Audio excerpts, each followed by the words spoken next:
Before joining the Exodus course, I spent some months prior going to the Hope Mental Health Group on Friday and the Genesis Recovery Project on Tuesday. I'm diagnosed with generalised anxiety disorder and clinical depression. I'm also currently on a waiting list for an assessment for autism spectrum disorder and attention hyperactivity disorder. I started attending these groups as a gateway to the Exodus project because I had a word from God telling me that I needed to do some deep work on myself. This is because I had murder in my heart, I was angry at the world and did not trust anybody as far as I could throw them. I knew I was a few confrontations away from committing GBH.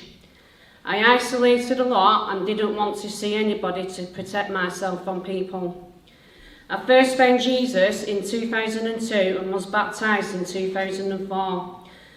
I was in addiction prior to this, with injecting amphetamine and smoking dope being my drugs of choice. I have changed through Christ over the years, but around 10 years ago,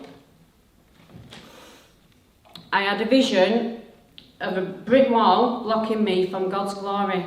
I was receiving a few rays here and there, but the wall was stopping me from getting to God.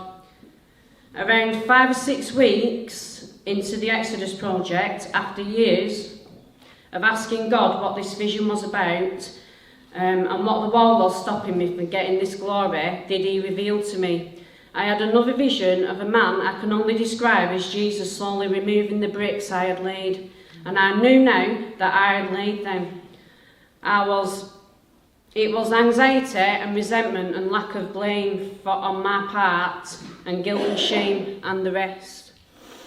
For the first time during Foundation 4 of this course, I started to feel free from resentment, guilt, shame and everything else related to my past.